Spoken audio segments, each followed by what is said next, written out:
All right, guys, just finished up church. Sunday morning, beautiful day. But the reason why I made this video now is I want to go through one of the most important metrics that a lot of founders tend to neglect, and that's what I did when I first started my company 2-3 years ago.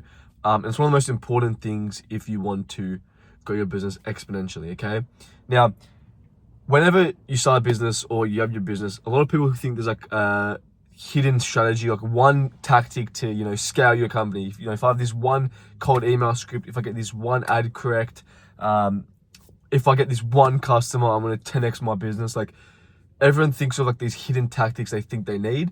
But the reality is that it's something much more simple, okay? And what it is focusing on sleep.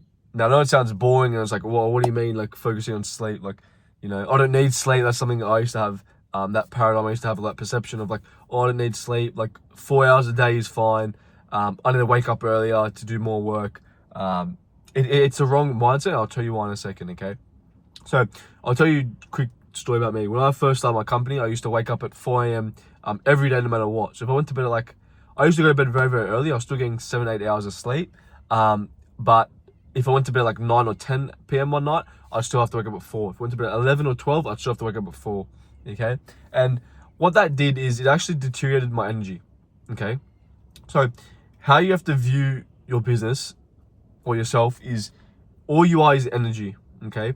And the number one thing you need in your business is your energy. So, if you're sleeping shit and it's the number one source of your energy, okay, you're not going to grow your company as well, okay? You're going to be fatigued. You're not going to be able to make good decisions, okay? And you're pretty much never going to be able to, you're going to decision fatigue, and you're going to start stressing out. Like, your nervous systems will start stressing out, because think about it, all humans really are just a nervous system with like skin and muscles, if you think about it. So if you don't regulate your nervous system, you're going to stress out, okay? You're going to burn out, and you're going to hate your company, okay? So just prioritize sleep, okay? When I prioritize my sleep, so after about a year, I went away on a holiday, came back, and I was like, why am I waking up at 4? Like, I need to focus and prioritize my sleep. So what I started doing was, obviously I still wake up early, but I've shifted it to 5:30 in the morning now.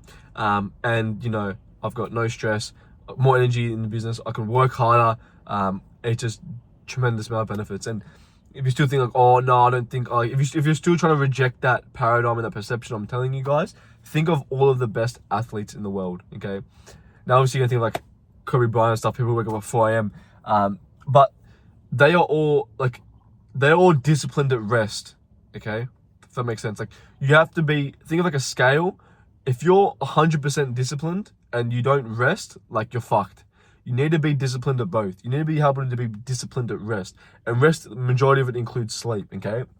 There was a article I was reading where this guy tested, there was 3 main variables on his improved performance. It was sleep, it was diet, and it was exercise. And what they did is they take 2 and they neglect 1 and see the benefits or the stats after it. And what they realized was that if you neglected sleep and focused on diet and training, your energy was at the worst, okay? So, like, if you neglected sleep, your energy was at the worst and you performed at the worst. So what that means, like, sleep is the number 1 performance indicator, okay? You need to be focusing on your sleep. And it's something I neglected for a while. For a year, I had this identity where I was like, I have to wake up at 4 a.m. or I'm not, like, I had to like try to prove to myself that I could work hard, and like, I was a business owner by waking up at 4 a.m.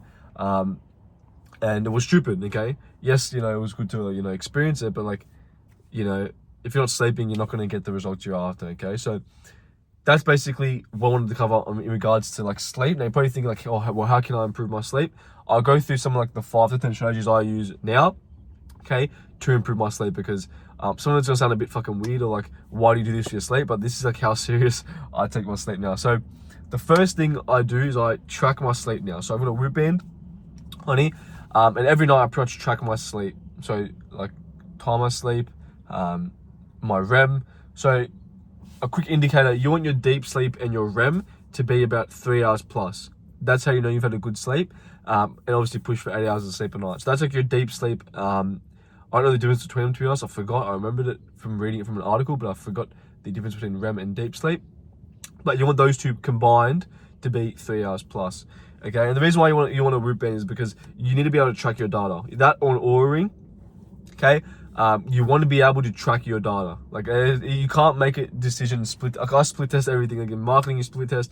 In life, you split test. Okay, so you want to be able to track your data. So when you change something, you can compare from a week's time to see if it benefited your sleep or didn't benefit your sleep. Okay, now the next thing I do is I try to keep my temperature in my room very, very cold, like 19, 18 degrees.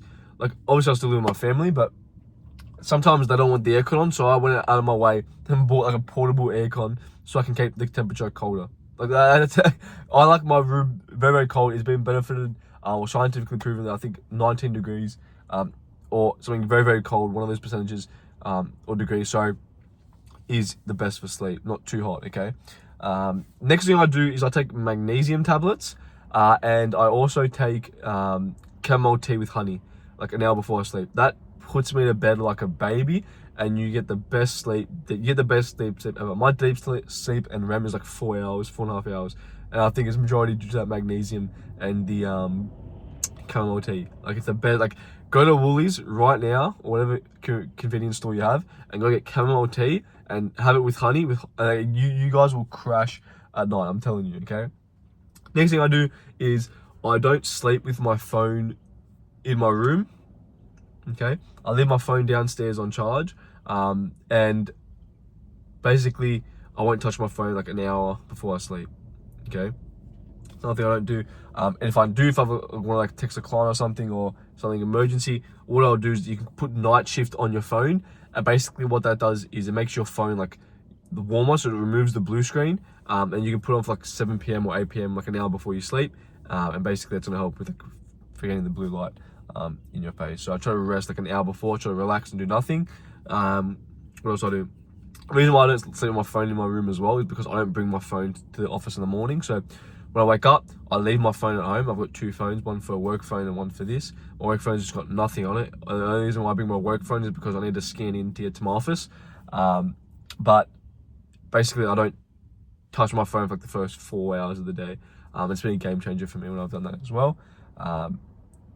And yeah, that's pretty much been very, very strong one, okay? I'm trying to think, what else do I do? Let me think critically here, guys. Because it's more just, to me, it's unconscious. Like I do it without like having to explain it, I don't know. Another thing I do actually is read. So I read like 10 pages before I sleep, and that puts me to sleep like a baby, okay? Next thing I do as well is sauna and ice bath. I tend to sauna like 5-6 times a week, and that's probably not healthy for you, but ice bath, sauna, magnesium pools like 5-6 times a week. That's very, very good for your sleep. And I've actually tested this. If you guys go to a magnesium pool, I learned this in the sauna like the other day when I was overhearing one of the workers there, but they said when you go into a magnesium pool, you'll remember all of your dreams. And when they've said that, I've been to the sauna like 6 days in a row, obviously last week as well, but I remembered every single dream this week, which is a bit fucking weird. But yeah, take that for granted. Go test it out. Go to a magnesium pool, go to a recovery place and suss it out and see for yourself. But saunas, yeah, they help tremendously with making you exhausted before you sleep, and your sleep score just goes up tremendously. And yeah, another thing is, what is another thing? Another thing I do. Oh yeah, another thing I do is I have like one of those eye beads I sleep on. Okay, so if there's light in your room, you want your room to be as black as possible when you sleep. So as blacked out as possible. So obviously I've got blinds, there's a few light that still gets in. So what I've got is one of those things I put over my eyes. And that tends to help a lot with my sleep as well. I forget what you call them, but you put them over your eyes. It goes to your back, but on the back of your head. They help tremendously with my sleep. Mainly because, again, like I'm not like looking at the time or like, you know, my clock's got a light going into my face. You don't want any light on your face. You just want blacked out, to be honest.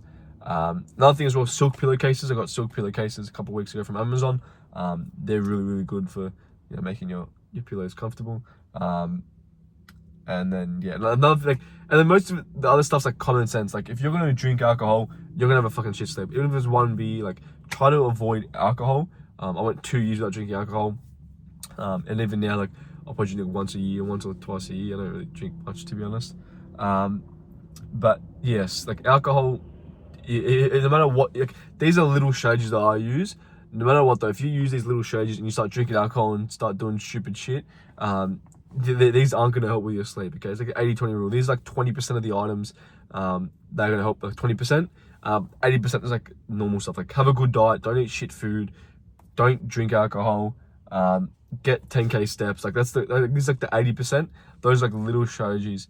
So I probably should have started with the 80%, but yeah, like don't eat shit food, don't drink, don't do drugs, like don't have coffee like 8 hours before you sleep. Like stuff like that should be common sense. I just want to go through the mini tactics that I use, okay? So that's pretty much it for this video, guys. Again, main things, like focus on your sleep as a business owner. If you're trying to grow your business, like every athlete you could think of prioritizes their sleep, prioritizes their recovery. So you need to be thinking the same thing. You're an athlete if you're a business owner, and you can't operate on this short-term mindset of like, oh, I want to sleep for like 6 hours a day, okay? Prioritize your sleep, get more energy, and more energy is going to relate to a 10x in your business, okay? So that's it for today, guys. I'll see you in the next video.